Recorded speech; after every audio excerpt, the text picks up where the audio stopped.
Thank you, Deputy Speaker. Your Excellency, the President of the Republic of Kenya and Commander-in-Chief of our Defense Forces, Prime Cabinet Secretary, our resource people led by Mr. Twig from CPA, our majority and minority leaders and your deputies, the distinguished Governor for Mombasa County 001, commissioners of the Parliamentary Service Commission from the National Assembly, chairs of various committees and your vice chairs, distinguished honorable members, ladies and gentlemen. Your Excellency, we take the opportunity to welcome you to this post-election seminar being held here in our tourist city of Mombasa. This seminar is not just a get-together by members of parliament to engage in a talking shop. It is absolutely critical to fresh men and fresh women in the House. Parliamentarians who have come for the first time will have tremendous opportunities to learn on how to discharge their triple mandate of representation, legislation, and oversight. For the old-timers, this may look rhetorical, but for the new members, it is novel. And we come here, Your Excellency, to reaffirm our commitment to our republic, to our democracy, to our constitutionalism, and above all, duty as Parliament to understand and appreciate at all times that the centrality of our 2010 Constitution are the people of Kenya. And it's the people of Kenya that we all, including yourself, Your Excellency, have taken oath of office to serve. As Parliament, we will play our role. We will pass laws that are pro-people, laws that will enhance change that we desire and require in the country. As a Parliament, we will help you to ensure that the resources that the people of Kenya place in the hands of the government through taxes are put to good use. And as a Parliament, I'll encourage our members to ensure we present the people who elected you individually and collectively with vigor, with confidence, and with utmost effect. Your Excellency, in the last week, there was a minor standoff in this seminar because of the delayed disbursement of CDF. Yours truly here came down, met the members, and we discussed very candidly, having engaged the executive back in Nairobi, and now the matter is behind us. We have a clear roadmap from the executive on how to disburse CDF timely so that members can be able to deal with situations that require the use of those resources. We equally dealt with the issue of the Affirmative Action Fund for Women, called NGAF, and also the timely disbursement of those funds. The executive has done its bit last week, but much more will be done, I have no doubt, in ensuring that CDF and GAF are readily available to help the populace. What I want to assure you, honorable members, and this I speak with authority, because we have consulted widely and deeply, is that CDF is here to stay.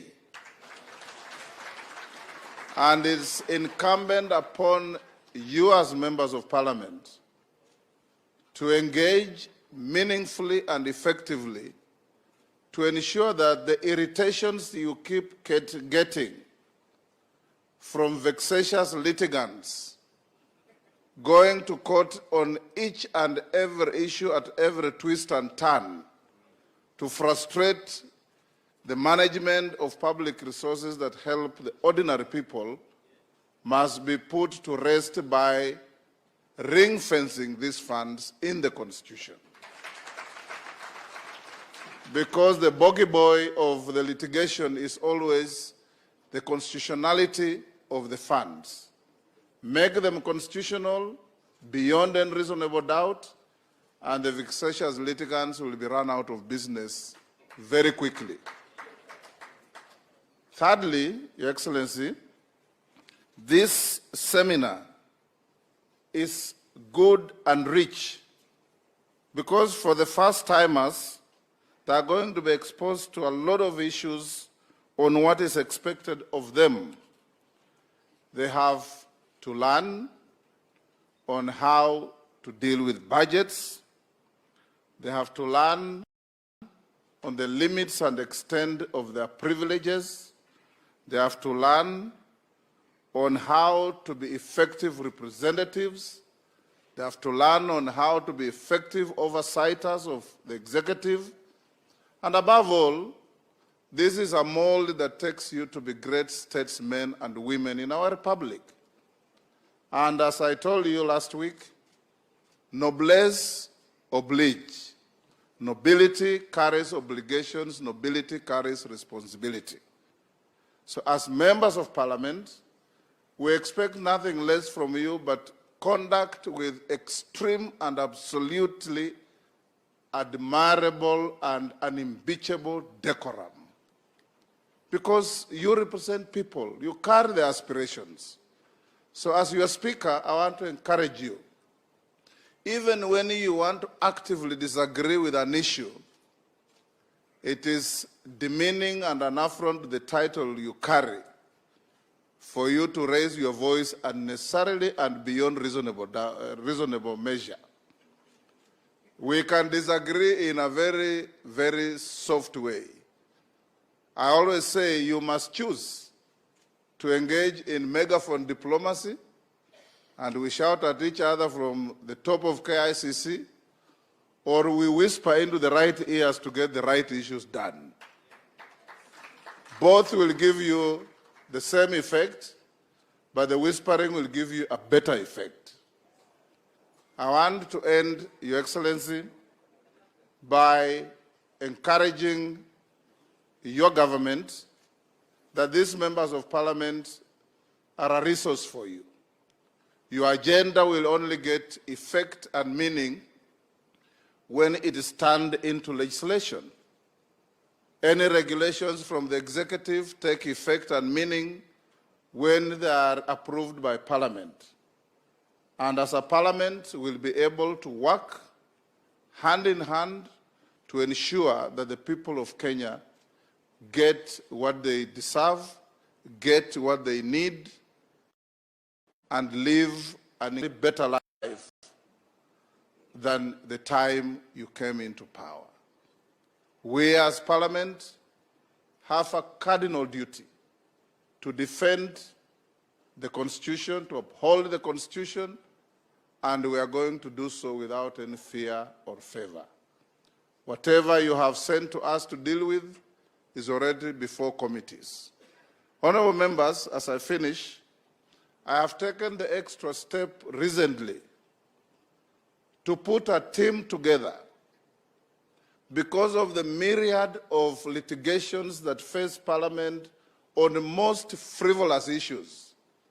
I have brought together a team of senior lawyers in the House, Otienda Molo, Peter Kaluma, Murugara, John Makali, Wakili from Katanga, Osoro, and many others.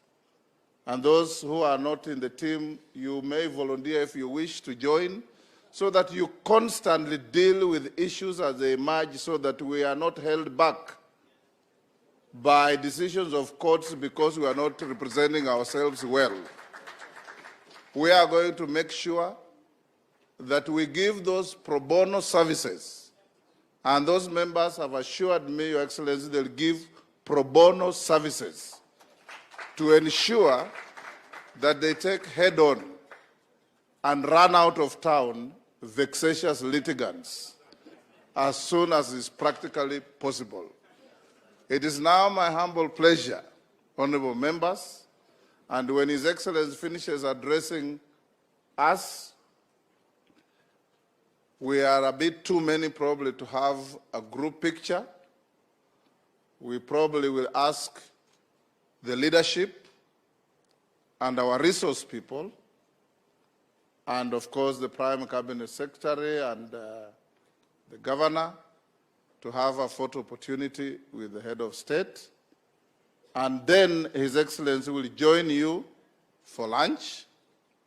And those of you who have any sticky issues, you know the President has been a member of Parliament. He was there before CDF, and he was there during CDF. He knows the difference between the two. So you actually are preaching to the converted.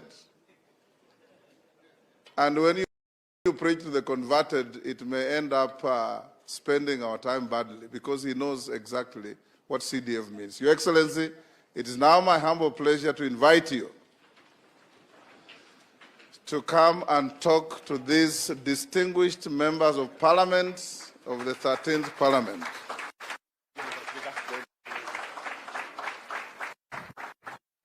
Tafadhali tuketi chini. Asanteni sana. Thank you very much, honorable members.